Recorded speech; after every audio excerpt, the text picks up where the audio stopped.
¿Qué tal? ¿Cómo están? Buenos días. Gracias por estar junto a Telesur. Soy Saraí Amoros Ramos y como siempre es un placer recibirlos en nuestro espacio, en nuestro reporte 360. Hoy estaremos analizando aquellos temas que suceden más allá de nuestras fronteras y por supuesto lo hacemos en su compañía. Acá les mostramos nuestros titulares para esta jornada. El presidente serbio Aleksandar Vučić señaló que los fallecidos por los enfrentamientos con la policía de la provincia autónoma de Kosovo fueron por disparos de francotiradores kosovares. Hablaremos sobre el tema y lo analizamos. También noticias sobre Níger. Francia también fue noticia este fin de semana. Su presidente reitera que diplomáticos en Níger van a ser retirados, también las tropas militares para de alguna manera bajar las tensiones que tienen lugar en este país luego del pedido de la Junta Militar a que salieran del territorio níger. China, por su parte, reiteró su apoyo a Siria para consolidar la estabilidad del país árabe afectado por más de 10 años de guerra liderada por Occidente.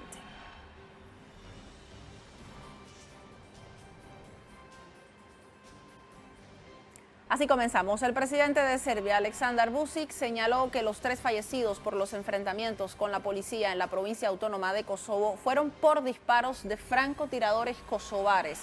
Ello lo dio a conocer en declaraciones a la prensa, pues el mandatario serbio se refirió a los hechos con llamados a restaurar el orden y garantizar la seguridad de la ciudadanía. Esto luego de que las autoridades separatistas de Kosovo afirmaran que grupos criminales de Serbia, supuestamente de este país, habían perpetrado el asesinato de un policía kosovar. Al respecto, Vučić aseveró que el hecho no fue planificado y tuvo lugar como respuesta a las acciones represivas de los agentes de Pristina contra la población serbia.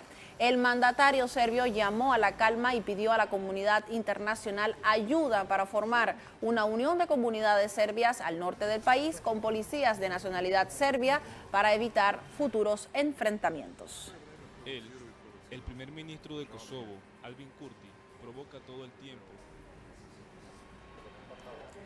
Del mismo modo, el presidente serbio Aleksandar Vučić denunció que el único deseo de las autoridades separatistas de Kosovo es llevar al país a un conflicto con la OTAN. Asimismo, durante un mensaje a la nación, reiteró que nunca se hará el reconocimiento de un Kosovo independiente y que Belgrado tomará decisiones al respecto que presentará a los ciudadanos de la región autónoma de Kosovo. Asimismo, informó que las autoridades serbias aún desarrollan investigaciones respecto al hecho, al tiempo en que expresó su pésame a los allegados de los serbios asesinados y los del policía kosovar que perdió la vida.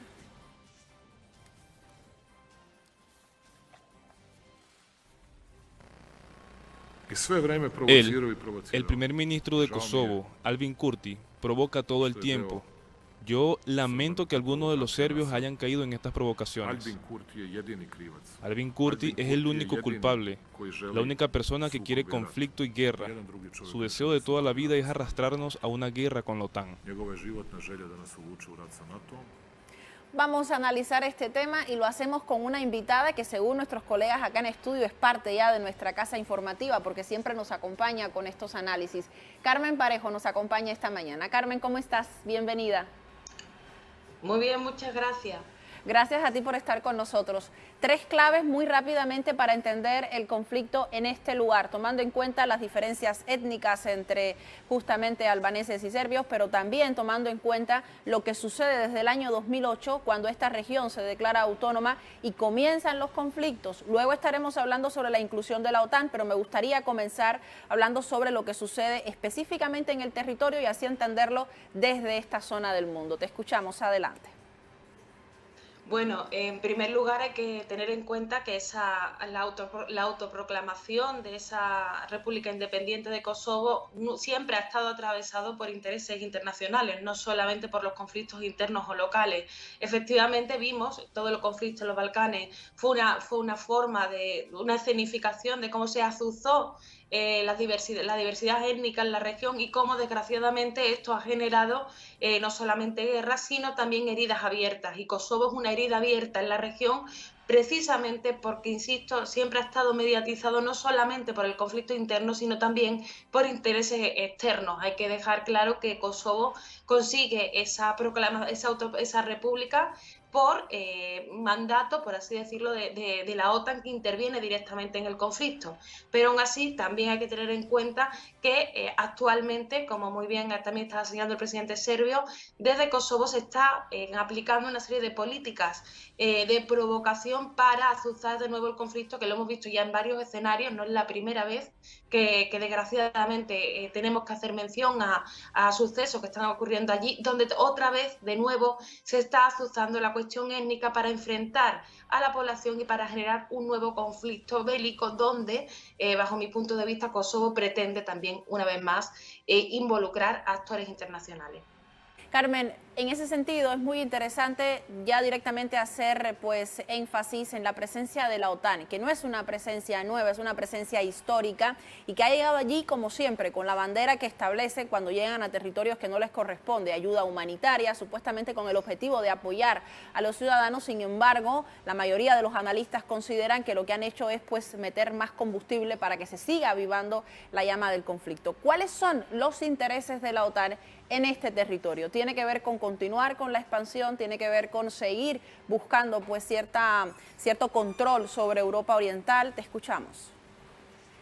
Bueno, históricamente había primero el interés de acabar con Yugoslavia, que era el último reducto de socialismo en Europa, después también, efectivamente, de mermar las capacidades de Serbia como de alguna manera heredero de aquello, y actualmente creo que hay que tener en cuenta varios elementos. Por un lado, el interés de Serbia en participar dentro de la Unión Europea, y por otra parte, las relaciones de Serbia que mantiene con otros países como, por ejemplo, Rusia. Igualmente, dentro de la Unión Europea, el tema de Kosovo es un tema de que genera división. No todos los países de la Unión Europea apoyan o reconocen la República de Kosovo. Por ejemplo, España o Grecia nunca han reconocido a Kosovo, y eso también genera esas divisiones internas dentro de la Unión Europea, algo que a Estados Unidos interesa en este contexto, porque esas divisiones de la Unión Europea significan un fortalecimiento del poder de Estados Unidos dentro de la OTAN. Entonces, insisto, siempre ha estado marcado por esos intereses externos, y desgraciadamente en los últimos años, cuando hay esta pugna geopolítica general, pero también cuando estamos viendo esas divisiones o esas fricciones dentro de la Unión Europea que fortalecen aún más también en la hegemonía de Estados Unidos, evidentemente Kosovo iba a salir otra vez a relucir, y se iba a potenciar como se está potenciando el conflicto en la región. Carmen, tiene que ver también con esta necesidad de seguir pues propiciando conflictos en la zona. También nos preguntamos, en medio de un conflicto entre Rusia y Ucrania, en medio de la fuerte presencia de la OTAN, el apoyo bélico constante a Ucrania por parte de los países de la OTAN y por parte también de algunos países de Occidente, de la Unión Europea, ¿cómo es posible que se siga trabajando en seguir fomentando otros espacios de conflicto? En este caso hablamos del suceso particular con la muerte de ciudadanos, pero anteriormente a ello también podríamos traer a colación la implementación de medidas en relación con la entrada y salida pues de autos que tengan placa serbia. También podríamos hacer atención en el momento de las elecciones de los gobernadores locales, cuando también hubo conflicto precisamente porque la OTAN estuvo presente allí sin autorización y sin consultar con las demás instituciones. ¿Cómo podríamos evaluar también este problema en medio de lo que sucede con Rusia y Ucrania, en medio de este conflicto y esta pues apertura a un mundo multipolar, con lo cual Estados Unidos sin duda alguna no está de acuerdo?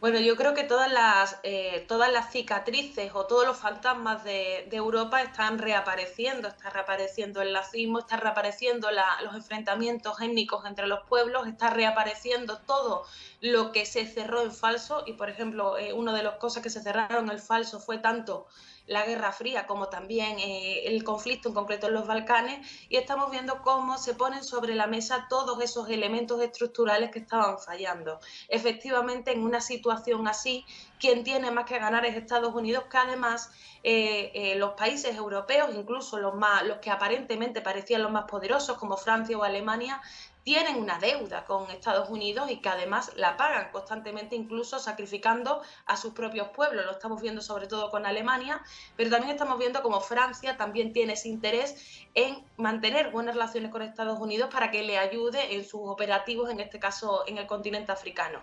Entonces, desgraciadamente, las deudas europeas, las deudas con Estados Unidos y también sus propias deudas históricas se están poniendo sobre la mesa en una Europa cada vez más en ruina, donde desgraciadamente vemos cómo todos los fantasmas del pasado se están poniendo sobre la mesa.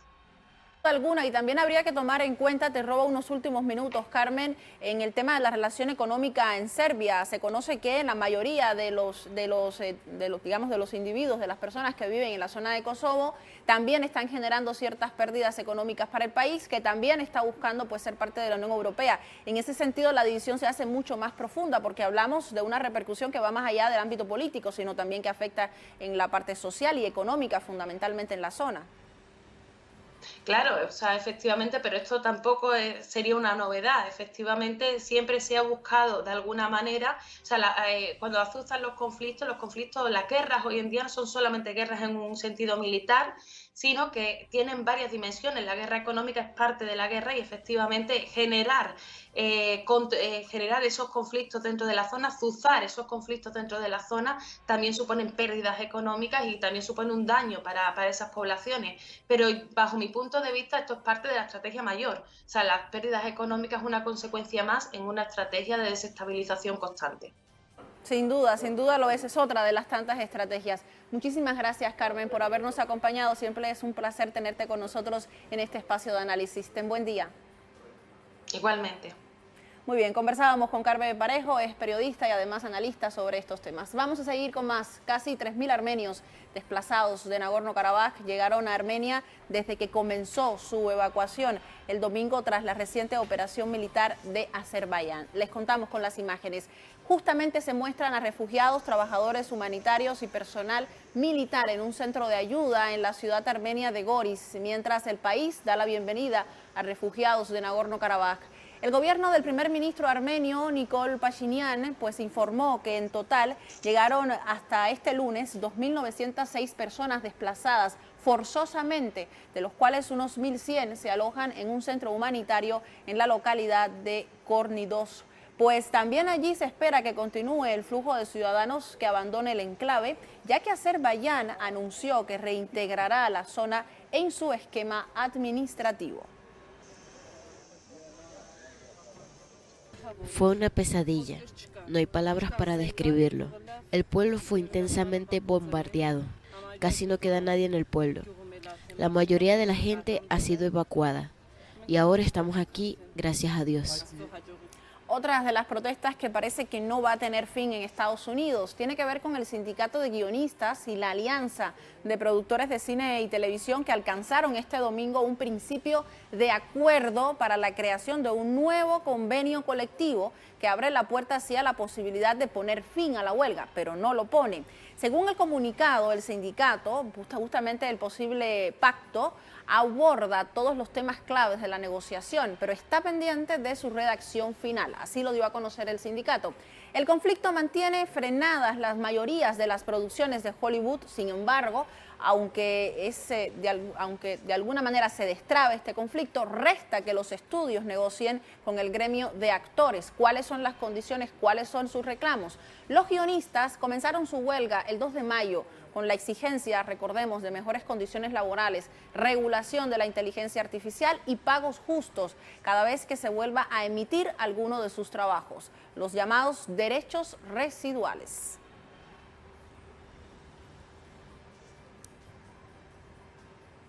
Consecuencias también del cambio climático. Luego de degradarse a depresión tropical, la tormenta Ofelia todavía amenaza al noreste de Estados Unidos con inundaciones costeras, olas mortales y fuertes lluvias desde Washington hasta la ciudad de Nueva York. El Centro Nacional de Huracanes advirtió que las marejadas generadas por el temporal afectarían la costa este durante el resto del fin de semana, causando condiciones peligrosas para el oleaje y corrientes submarinas. Algunas comunidades costeras de Nueva Jersey, incluida Atlantic City, sufrieron inundaciones el sábado y miles de personas en el estado permanecieron sin electricidad el domingo. El Servicio Meteorológico Nacional informó que muchas calles se inundaron en Brill y también en Nueva Jersey durante la marea alta. Esto fue lo que se vivió durante el fin de semana en Estados Unidos.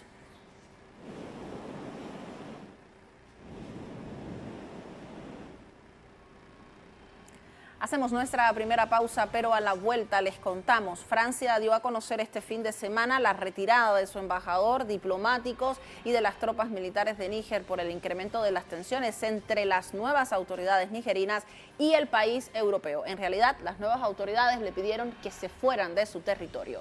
Así lo dio a conocer Macron este fin de semana en una entrevista para un medio local. Se los contamos a la vuelta.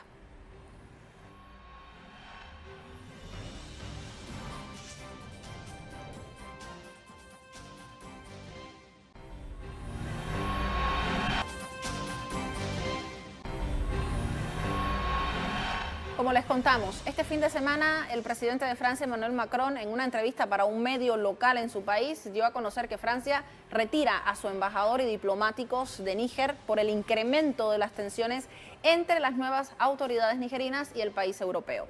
La medida fue anunciada por el mandatario francés Emmanuel Macron, quien precisó que el retiro de las tropas francesas y su personal diplomático se organizará en las próximas semanas. Esto con el objetivo de que el procedimiento se lleve a cabo de manera ordenada. En realidad, Macron también afirmó que se hará en el transcurso de los siguientes meses. Macron detalló que la meta es que hasta finales de año no haya presencia militar de Francia en Níger. Esto se da luego de que el pasado 10 de septiembre los militares que gobiernan en estos momentos Níger, parte de este gobierno de transición, pues se dieran a conocer tras el golpe de Estado, directamente acusaran a Francia de preparar una intervención junto con Benín, Costa de Marfil y Senegal y reclamaran inmediatamente la retirada de sus tropas del país. Dieron a conocer que ya no eran bienvenidos en su territorio.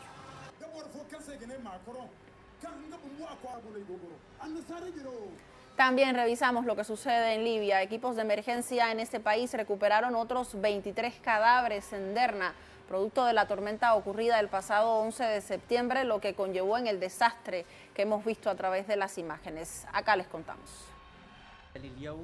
A día de hoy, el número de cadáveres que han sido recuperados y enterrados es de 23 cadáveres en la ciudad de Derna, elevando el número total a 3.868 casos documentados ante el Ministerio de Salud.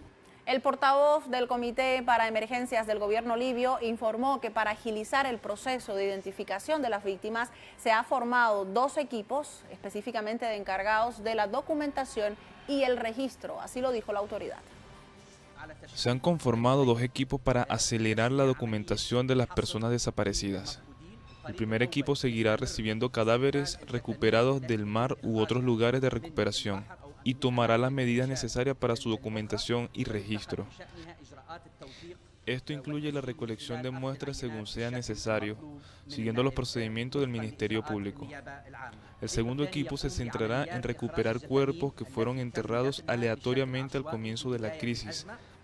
El gobierno de China, en otro tema, reiteró su apoyo a Siria para consolidar la estabilidad del país árabe afectado por más de 12 años de guerra liderada por Occidente. Estas son las imágenes que corresponden a la llegada directamente del presidente Bashar al-Assad al país asiático. Pues allí el presidente de este país sostuvo un encuentro este lunes por la mañana con el primer ministro del país asiático, Li Qian. Esto luego de una reunión con su homólogo chino Xi Jinping en el marco de su visita al gigante asiático. Tras estos encuentros, la parte china manifestó su apoyo a Siria en la guerra contra el terrorismo y para hacer frente a las consecuencias del desastre del terremoto a fin de consolidar la estabilidad de esa nación, algo por lo que el mandatario sirio expresó su agradecimiento.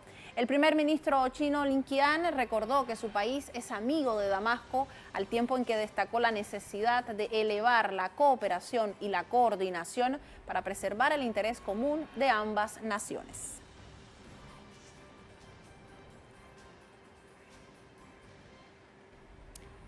Seguimos en Siria. Formaciones armadas de las tribus lanzaron un nuevo ataque contra las llamadas Fuerzas Democráticas de Siria, conocida por sus siglas FDS, que reciben apoyo directo del gobierno de los Estados Unidos en el nordeste de esta nación levantina.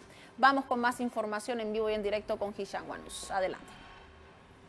Sí, buenos días, Araí. Saludos, amables televidentes. Efectivamente, sigue siendo la situación tensa en las provincias de Deir ez-Zor y Al-Hasaka, al noreste de Siria, donde formaciones armadas de las tribus sirias que radican en esta zona del país lanzaron un nuevo ataque contra las milicias kurdas separatistas de las llamadas Fuerzas Democráticas Sirias que reciben el apoyo de Estados Unidos. Hay que destacar que la ofensiva tribal tuvo como blanco a posesiones de las Fuerzas Democráticas Sirias en la provincia de Deir ez-Zor, y esto ocurrió después de un comunicado por uno de los jeques más grandes de las tribus de Siria, la tribu de Al-Qaeda y el jeque Ibrahim al-Hafil, quien llamó a la movilización general contra estas milicias separatistas títeres de Estados Unidos. Como resultado de esa ofensiva, los combatientes tribales lograron tomar el control de dos estratégicas localidades que estaban ocupadas por las Fuerzas Democráticas Sirias en Deir ez-Zor.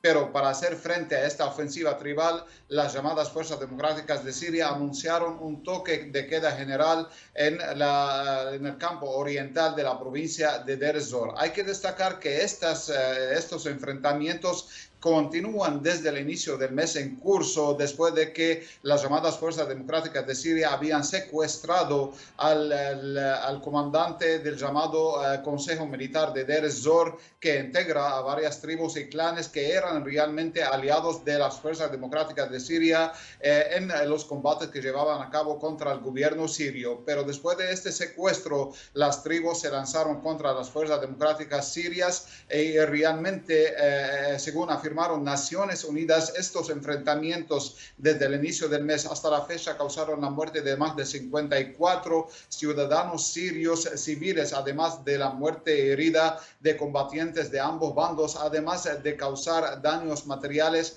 a instalaciones públicas y sobre todo hospitales y instalaciones de tratamiento de agua en las provincias de Deir ez-Zor y Al-Hasaka. Esto ocurre en tiempo que continúan las manifestaciones por quinto día en la provincia de Al-Qamishli, cercana a la provincia de Deir ez-Zor, contra las milicias separatistas kurdas por sus acciones criminales y por seguir apoyando a Estados Unidos en el saqueo del petróleo sirio, del gas y también de los recursos naturales, además de reclutar a la fuerza a jóvenes para incorporarlos a sus filas para combatir contra el gobierno sirio y contra también de los habitantes de esta zona predominantemente árabe. Actualmente continúan los enfrentamientos y realmente las tribus ahora piden el apoyo del ejército árabe sirio para hacer frente tanto a las fuerzas democráticas sirias como para expulsar a las fuerzas invasoras de Estados Unidos que se despliegan en más de 13 bases militares ilegales en territorio sirio.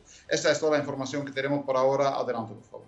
Gracias, Hisham, por tu reporte. Muchísimas gracias. Seguimos con más y lo hacemos hablando sobre lo que sucede también acá en nuestro continente desde Ecuador. A propósito del próximo balotaje presidencial en este país, que tendrá lugar el próximo 15 de octubre, nuestro colega Orlando Pérez junto a la periodista Gabriela Andara de Radio Pichincha entrevistaron en el programa de este domingo, que se llama Al Voto Ecuador Decide, a la periodista Emilia de Andrade, quien destacó que este llamado electoral será uno de los comicios más importantes que vivirá el país ecuatoriano. Vamos a revisarlo en su declaración.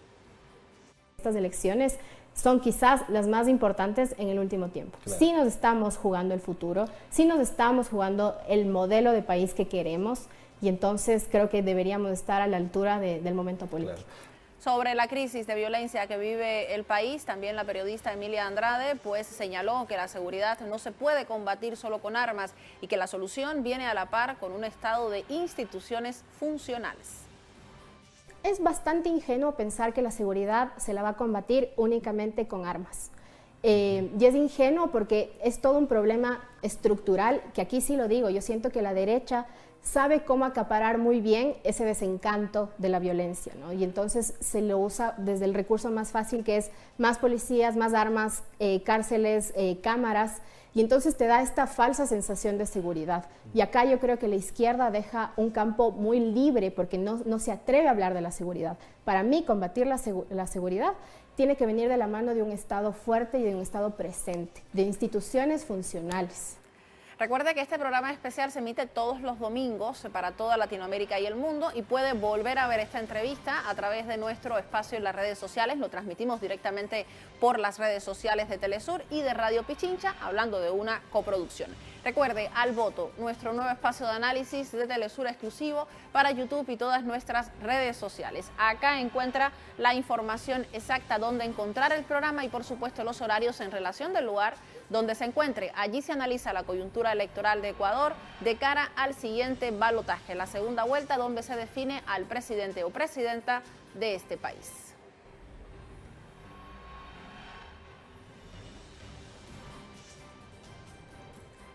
Así despedimos nuestro reporte 360. Siempre es un gusto compartir con ustedes estos minutos a través de Telesur. Soy Saraí Amoros Ramos. Hasta la próxima.